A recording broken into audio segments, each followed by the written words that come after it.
Imagine what it's like having to flee your war-torn country as a child, having no idea where you're going, and decades later, you're a council member on the Los Angeles City Council after spending several years as an assemblyman for the state of California. Only in America, that's for certain.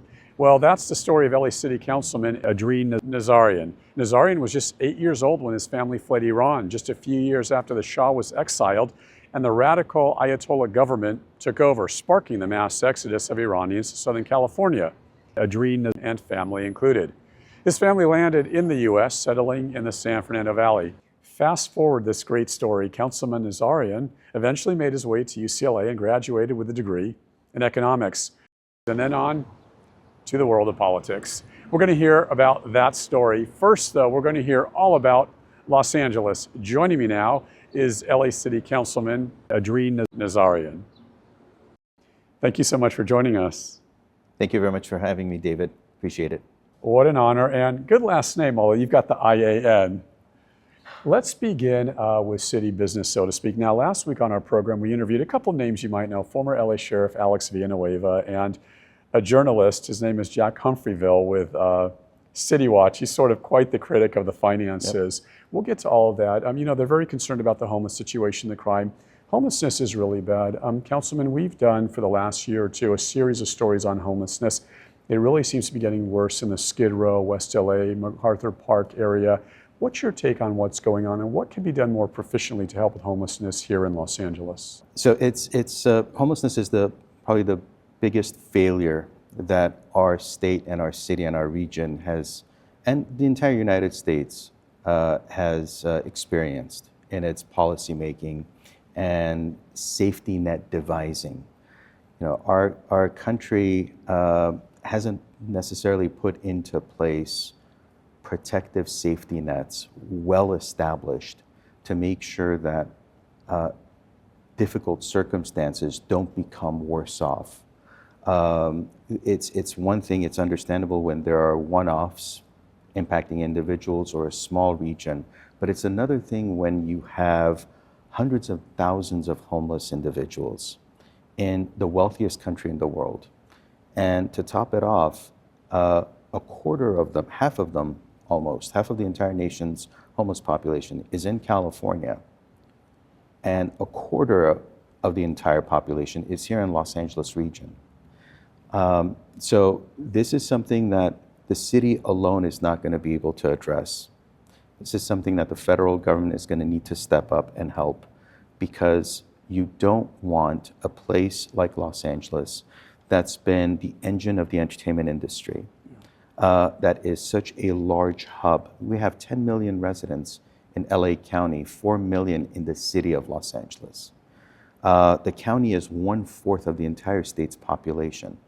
So with density come issues, but what you shouldn't allow to happen is the exasperation of issues and them becoming crisis over time and then not being able to address the crisis. And that's where we're at. That's where we've been. We're putting in a dent. We've, as of the latest outcomes over the course of the last few months, we've seen that homelessness is decreasing. We are placing many individuals in homes, whether temporary or permanent, but we haven't had the infrastructure in place to keep up, and we're just now building and executing the infrastructure. And let's take more of a deep dive on that, and thank you. I almost fell out of my chair as you started speaking, because you're the first politician, what a breath of fresh air, who said it's been a failure. And I actually respect that greatly. And I know you say it is getting better. It seems like there's a dent. And yes, we reported recently about the loss of the Los Angeles Housing Services Authority. Yes, they did their survey, but it's just a 3-day survey over 365 days. And I know that you folks here in the city are saying, well, there's a slight decrease. And I've got to be honest with you, and I hope I say this with all due respect. It's terrible out there. And every few months when we interview more folks out there, there are more tents, more homeless encampments, more people on the streets. The fentanyl drug crisis has gotten completely out of control. And I'm not sure what it is going to take, whether it's policy or a bit more of a kinder, gentler criminalization, if you will, or just more resources. I don't know the answer anymore, but you did say it's been a failure. What's been a failure is uh, our response overall as a country. Now, what we've also gone through are many different experiments that have either proven to work or not to work. When you say crime is on the rise, crime was on the rise. Yeah. It's actually gotten less. Homicides and violent crimes have significantly lessened than what it was. I grew up in Los Angeles. So, parts of Los Angeles were a war zone. Yeah. I very vividly remember regularly hearing gunshots or the reporting of a lot of gunshots. That's changed quite a bit. I'm not saying it's all gone, but it's significantly changed. So when we talk about difficult circumstances facing the city, I don't want to speak I never want to speak in absolute terms. I think we have our challenges. Yeah. Homelessness is a man-made challenge because we haven't addressed it over time. We failed to have a good safety net system in place. We then failed to address the housing crisis and the lack of building newer homes. We need both components of affordable housing to meet the needs of individuals who need affordable rates of housing. But then we also need to keep up with the growth of the population, so we're providing enough market housing so that it keeps on par with the pricing. We haven't built enough market housing, or we stagnated in building enough market housing. And what ended up happening was the fewer number of housing on the market were attempting to provide the necessary housing for shelter for the growing population. Well, over time, the demand is going to increase and the supply is staying stagnant. So the prices of the individual units are going to go up. So this was a man-made problem. Yeah. And that's also contributed to the problem of homelessness because the rent prices and cost of living has become staggering. And when you look at to what extent of your disposable income is made up of what you pay for housing, you realize that when your housing goes from 35% to 50% to 60%, well then you're using less of your disposable income for other things, for being able to spend it on your children, on your healthcare needs, on saving for the future. We're a country of non-savers because we almost have a system in place to continue spending. So I know I'm going a little bit far off the field of homelessness, but all of these things are issues that connect with one another and have brought us to the point that we are facing with right now. And I do hear everything you're saying, and I greatly appreciate that and what you're saying. It almost seems to me, just being that we've been sort of in the trenches for the last couple of years on these homeless stories, that we're at a point where everything you say is so true, but it's almost as if it's sort of a utopian society. Of course we need more housing. Of course we need cheaper rents. Of course we've got to give people an opportunity to find places to live. We've got to control domestic violence. We've got to do better in our VA so that these great, brave heroes who are off fighting for the United States or in the military, they return to the streets and then they live on the street. You are so correct in what you say. Let me offer this to you and let me know if this is something where I'm being absolutely crazy. It seems to me that because homelessness is such a crisis, I almost view it as if there's a hurricane in the southeast or a massive earthquake or a tornado in the Midwest somewhere, what emergency responders do, what government does, is they bring in FEMA, they bring in Red Cross, they bring in Doctors Without Borders, they triage the entire place, and they're dealing with tens of thousands of people who are victims of Mother Nature, so to speak, right, these disasters. Why not do the same thing in Los Angeles? Is that feasible, or am I being crazy, which I could be?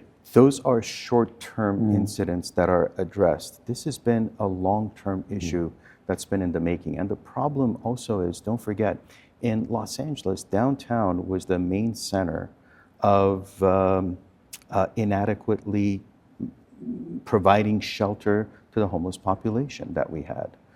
For many decades, as buildings were left to deteriorate, encampments were established, and it was away from the general views or eyes of residents in Los Angeles.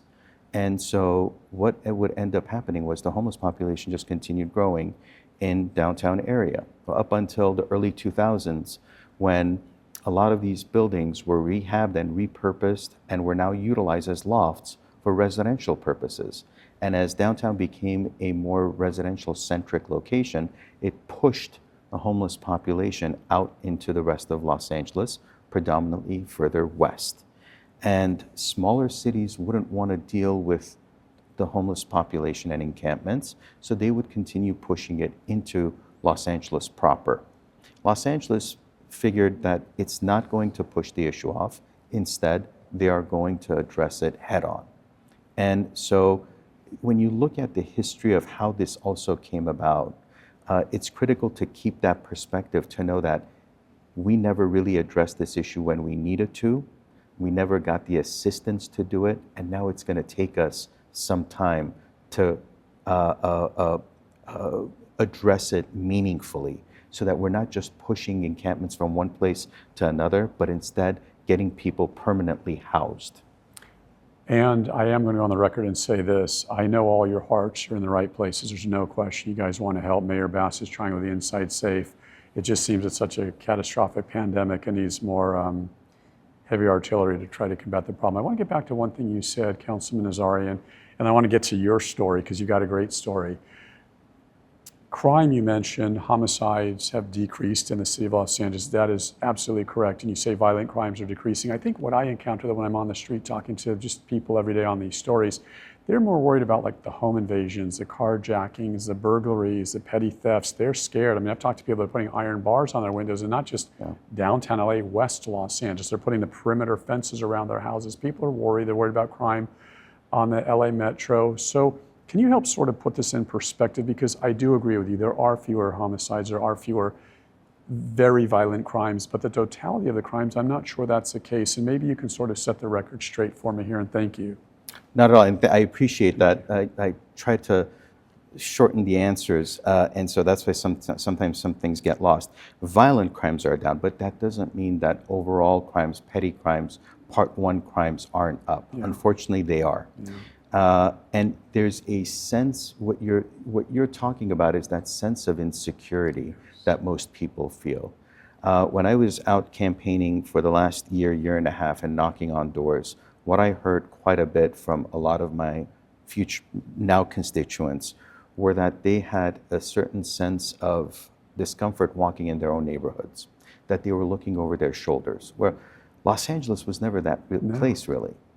You know, this was, I remember LA from the 80s and 90s, and even if whatever circumstances we had, you felt safe in your neighborhood for the most part. Yes. And it's very disheartening when you hear your constituents who are working hard, who are, many folks are trying to strive for a good middle class living, and they are struggling. And then on top of the struggle, feeling afraid in their own home or in the vicinity of their home. That's not the way to raise a family. I want to make sure that folks feel the comfort, and I want to doing that requires us to make sure that we're supporting our police and public safety personnel to be able to do the things that they need to do to protect the community. What do we do to make more of a dent in those other crimes you just mentioned? Is it more cops on the street? Is it more sort of just self-awareness of our surroundings? Is it better policing? Because I'm not sure, but as you aptly mentioned, people are scared. They are looking over their shoulder wondering, am I going to be a victim here in Los Angeles? And LA was and is a great city, minus some of these flaws. We need to go back to increasing our police numbers. There was a period in the mid-2000s, 2005 and on to 2010, that we were able to get to 10,000 police officers. We've gotten significantly down below that again. So at this point, we need to go past 10,000. The more police officers you have, the more adequately resourced you are, the better you are at making sure you're everywhere, you're demonstrating presence, you're more engaged in the community. So instead of being just a referee calling foul, you become more engaged in the community as well, and you become a partner within the community. That's what I want more community-based policing. We used that phrase quite a bit in the past. We also had neighborhood prosecutors at that time, where the city attorney, there would be a city attorney assigned to every police division to work hand in hand with the police to address a lot of nuisance-related issues. The combination of all of these effects would allow neighborhoods to feel more empowered, to be able to address concerns, and to be able to address small things before they became big things. I would very much want us to look at ways of implementing some of those as well, increasing police force, but then at the same time making sure residents do have access to neighborhood prosecutor programs.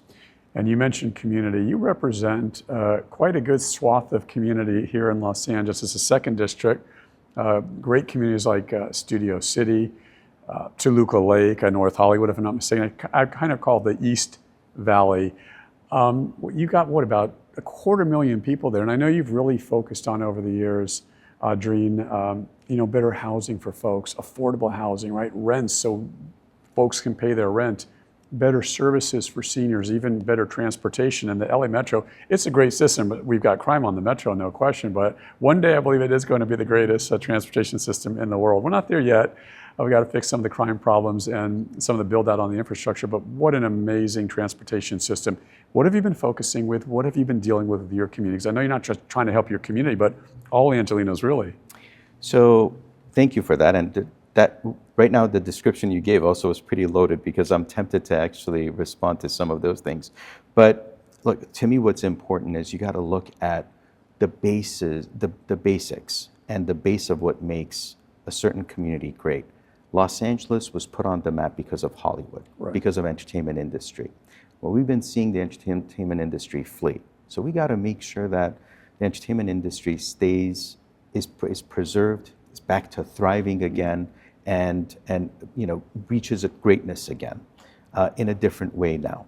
But I want to see small businesses thrive. I want to see industries succeed. Technology is going to be something that we're going to be looking more and more as a way of, as more opportunities are coming to Los Angeles from the Bay Area.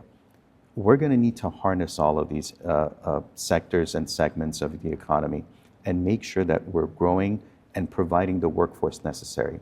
To provide the workforce, we need to make sure that we're raising our kids better informed about what opportunities there are for them, and create those opportunities for them as well. Let me jump in for 1 second, and we'll get back to everything that you were going to talk about, because you said something that's so vital.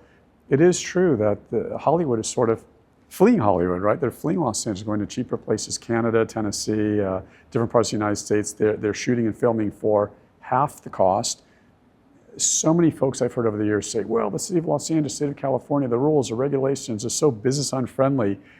That is a great opportunity to try to bring them back here and stay here, so that the directors and the writers and the producers, we've got a backdrop for, feature films galore. Yeah. So that is so vital for Los Angeles. You're right, Los Angeles was built on Hollywood, the film industry, and also oil. And you want to keep Hollywood home. Right. That's what it is. That's what it comes down to. So what have you done to try to do that? Just very recently, I actually put into effect a motion that was passed, and now we're going to be working with its effects to start implementing once we get the report backs. Put a motion forward that would streamline the permitting processing, look at public safety personnel on scenes, because sometimes we create cumbersome and onerous requirements that don't necessarily need to be enforced or put into place as a restriction for filming.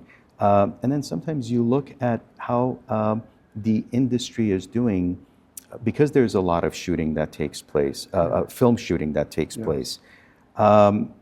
Sometimes, price gouging takes effect.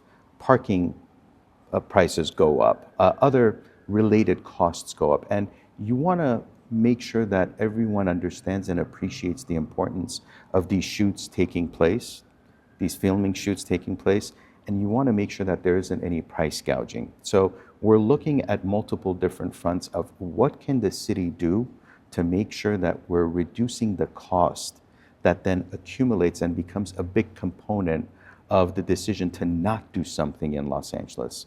And by lowering these several different costs, we bring down the overall price of doing a shoot in Los Angeles and keep filming here. Again, you want to keep Hollywood here. You want to keep Hollywood home. You want to make sure that folks that are raising the next generation of talent stay here and thrive in this creative economy right here. You have lived a life so far, many more years on the horizon, obviously, and have taken a road well traveled. You're a kid in Iran. You're of Armenian descent, yet Persian roots, living in Iran. The Shah's deposed, late 1970s, and then a few years later, the Iraq-Iran war. Thousands upon thousands of people were killed. The numbers are off the charts. Your family flees. You make your way to the United States. Take me through some of that story, and then how did you make your way to UCLA, and then sitting in these great hallowed halls of the Los Angeles City Council? I mean, that's just an amazing story. My father was an architect, a successful architect at that. My mother had a hair salon, and so we had a very comfortable and enjoyable life. And as Christian Armenians, we were a very small minority in the country, but we were treated very well. Minorities in Iran under the Shah, for the most part, were treated very well. Yes. Once the regime change happened, we didn't know what to expect anymore. And as you know, my father's Persian Jewish. Yes. And so the Jews as a minority, a tiny minority, as were Armenian Christians, but we were treated well. It wasn't often the case anywhere else in the world, but Iran afforded that luxury until Ayatollah took over. But please continue. And you know the story, and that forced quite a bit of an exodus because you don't know anymore whether you're going to have the same protections or not. Right. You know, overnight, we didn't have a police force anymore. Right. And instead we had vigilantes who you don't know where their loyalties were. Right. And so any given instant, your life could be in jeopardy. So we had to flee, but we couldn't also flee all at once. So my mother took my brother out of the country first, who was 16 years of age, went to Cyprus to a boarding school there and stayed there for 3 years, then came back and got me out of the country. My sister was already here, going to Valley College, so we joined her. And so my family was kind of spread apart in 3 different continents for a period of about 7 years until we were all reunited. And once you're reunited, you're just thinking, I mean, during this time, you're just thinking about staying above water. Right. You're not thinking about running for office. You're not. Right. These were things that wasn't even part of the mindset, both culturally as well as during the struggle. So it wasn't until high school where I wanted to go to law school. During my college years, I decided to do as many internships as possible to build up the resume necessary to get into the best law school I could, and also get the scholarships I need because of the tenuous circumstance of not being able to potentially afford law school. So as I was doing all these different internships, I was introduced to the program CORO, which is a leadership training program. I applied, got in, did it for a year. And I thought that would build my resume and I would get into any law school that I would like. But along the CORO program, I met a candidate, worked on his campaign, who ended up becoming a member of Congress. So right after my program ended, I worked for him, again, thinking that would be built up towards a great law school application and entrance. But then that led to working on campaigns because I realized it's one thing to work in an office with a candidate that you work for, elected official you work for. It's another thing when you want to reshape an area and you start bringing in candidates who understand the plight of the public that they represent, understand the issues well. So just to jump in for a second, was that what got you with a political bug? Was that what that was? It was. Yeah. It was, because it was one thing to work on for an elected official and to see the vast amount of need that there was. So I was constantly helping folks with, especially a lot of immigrants, with their visa cases. Right. But it was another thing to then work on a campaign and try to empower a community and let them know about the benefits of participating in elections. Because there are large swaths of Los Angelinos or Americans who become a citizen but don't want to vote because of their past experience from their country or the region they fled from or came from. In the case of Armenians, whether you've left the Soviet Armenia, was the corrupt Soviet system, Yes. or you left Lebanon, where there was always fights between Christian and Muslim Arabs, or Iran, where there was no elections because there was a monarch up until the overthrow. Right. We never really learned or benefited from actual democracies. And so when you come to a place like the United States, you are not really well versed and you don't know if you participate what's going to happen. Is the government going to take your name down and misuse it? Right? When there is all these fears given where you've left behind, you don't want to participate. You just want to fly under the radar. So it was a way of empowering people to get them involved and engaged. Well, you are participating, you are involving, you're engaging folks, and it's a credit to what you do. Councilman Adrin Nazarian, thank you so much for being here. What an honor. Thank you.